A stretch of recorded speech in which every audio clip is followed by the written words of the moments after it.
On behalf of the General Assembly, I have the honor to welcome to the United Nations His Excellency James Alix Michel, President of the Republic of Seychelles, and to invite him to address the Assembly.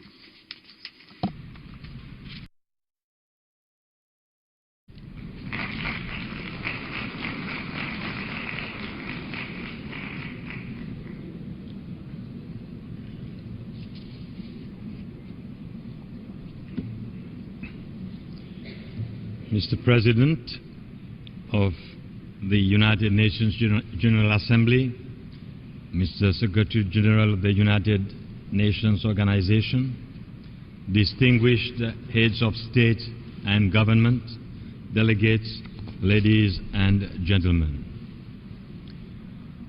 We, the peoples of the United Nations, determined,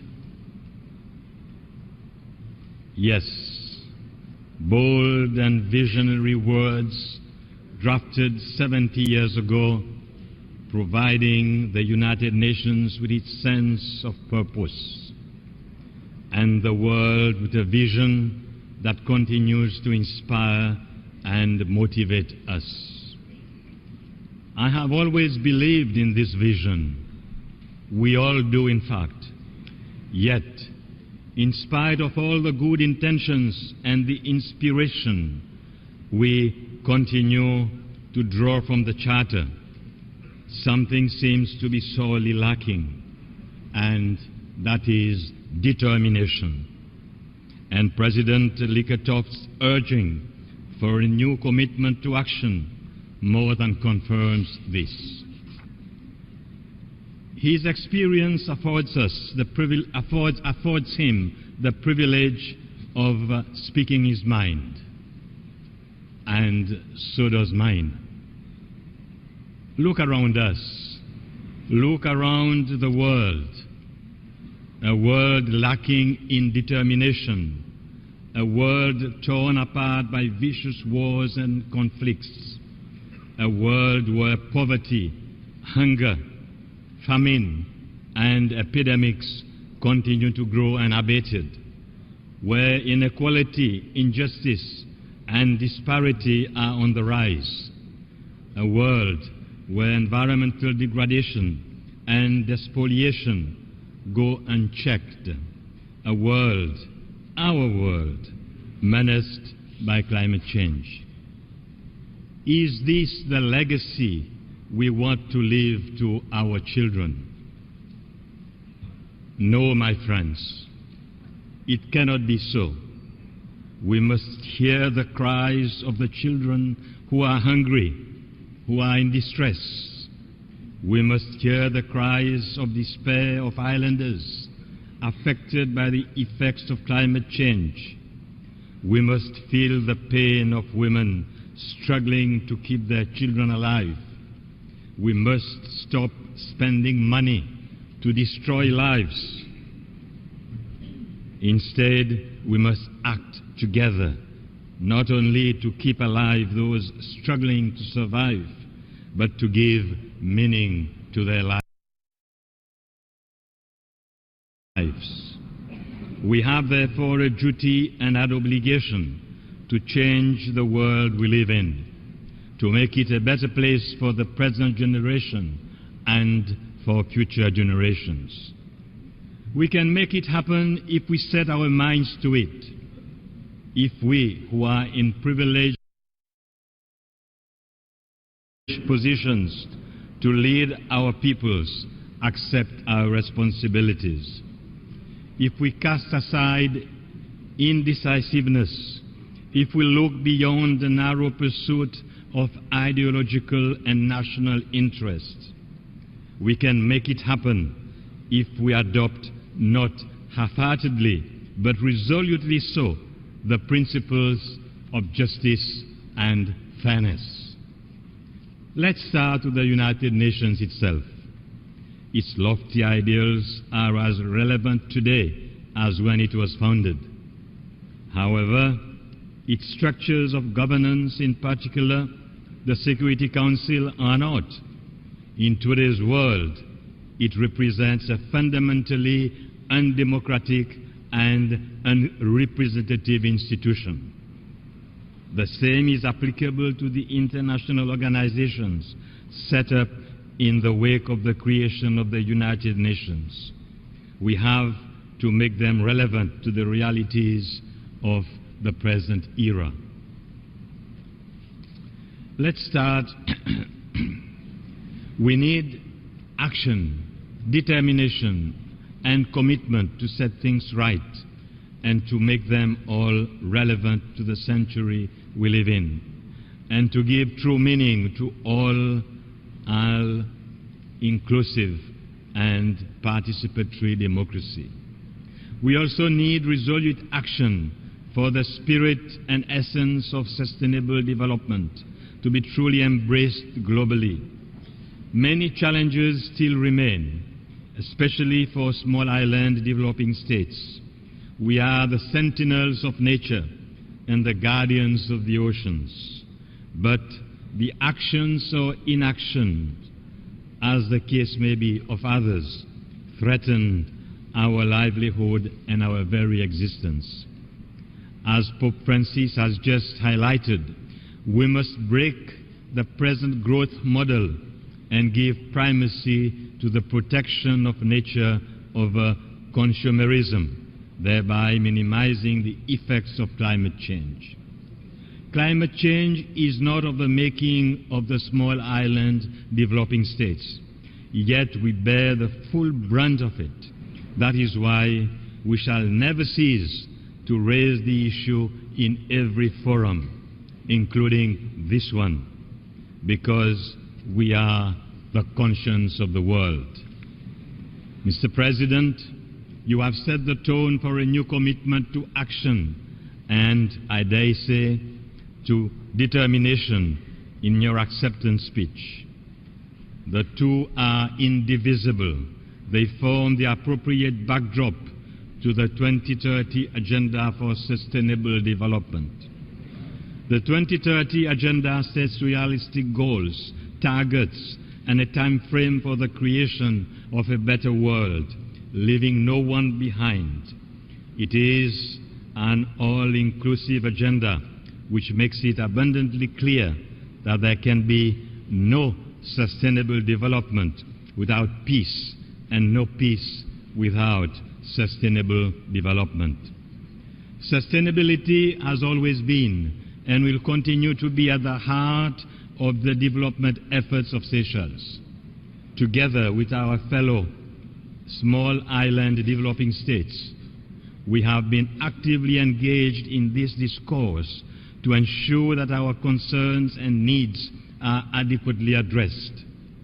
The engagement of the United Nations and of the bold leadership of the Secretary General has given us a ray of hope. We have again seen many commitments and pledges, but will those alone resolve our challenges? No, they will not, unless they are translated into concrete actions. The application, or rather the non-application, of the principle of special and differential treatment of small island developing states is one of our major preoccupations. It is not because some of us have achieved upper middle income or high income status that our development efforts are thwarted through non-provision of international funds at concessionary rates. A one-size-fits-all approach to development cannot be the order of the day. It is unjust and morally unacceptable. We, the inhabitants of small island developing states, shall constantly remind you of this, because islands remain the moral compass of the world, because our own agenda is inextricably linked to humanity's, and we shall always insist on the need for a more tailored approach in the tackling of the specific challenges we face, one which takes into account our vulnerabilities. The lack of an appropriate vulnerability index that can be applied effectively to development hampers the effective empowerment of small island developing states. Mr. President, Goal 14 of the 2030 Agenda is of particular importance to all SEEDs and coastal states. It presents us with the unique opportunity to set a standard for global governance of the oceans and the seas. The goal of conservation and sustainable use of the oceans, seas, and marine resources for sustainable development provides the thrust for the blue economy.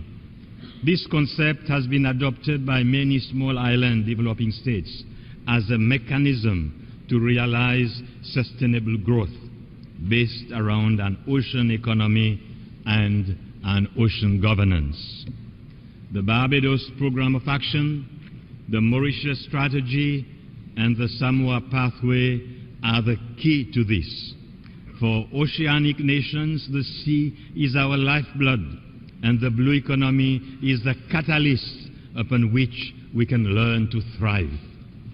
But we cannot thrive in an environment of insecurity.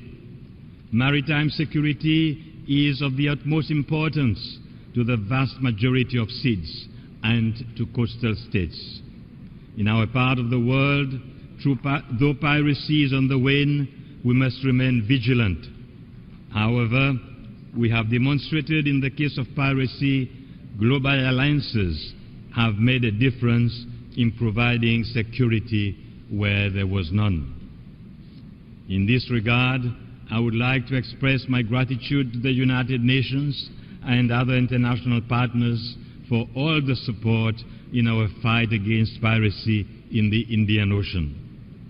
My hope is that this model is replicated to tackle other issues of similar ilk that are threatening our collective resolve to build lasting peace.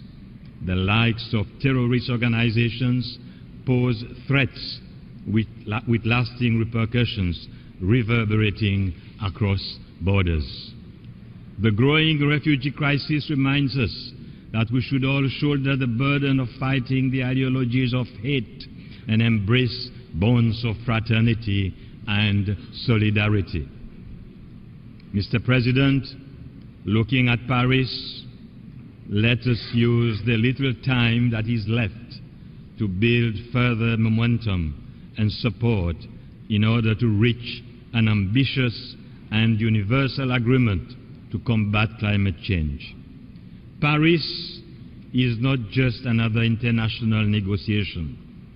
It will be the crucial and decisive moment of choice for all of us. We cannot allow ourselves to be condemned to the wrong side of history by our collective failure to reach an agreement. The stakes are too high. An agreement is within our reach, provided we are able to summon collective political will and leadership. The time is now. We can make it happen. We must make it happen. We must fulfill promises and commitments made, especially in terms of financing options to build climate resilience. In this regard, we call on all developed countries to fulfill their commitments for the mobilization of $100 billion annually by 2020 for the operationalization of the Climate Change Fund. Mr. President, Seychelles is one of the smallest members of the United Nations family and will continue to play an active role in the United Nations efforts to create a just and safer world. The commemoration of the 70th anniversary of the United Nations is a unique opportunity to transform the world by our own efforts and commitments and to ensure that collective cooperation and partnership triumph over rivalry and mistrust. And in this spirit, we salute the rapprochement between the United States of America and Cuba. This is a unique opportunity to choose the future we want for ourselves, for our youth, for our children. We must give them a better deal because they deserve a better deal. Let us truly become what we are destined to be: committed, determined, united, and empowered nations forging our future together. Yes, together. I thank you. باسم الجمعية العامة. On behalf of the General Assembly, I wish to thank the President of the Republic of Seychelles for the statement just made. May I request representatives to remain seated while we greet the President.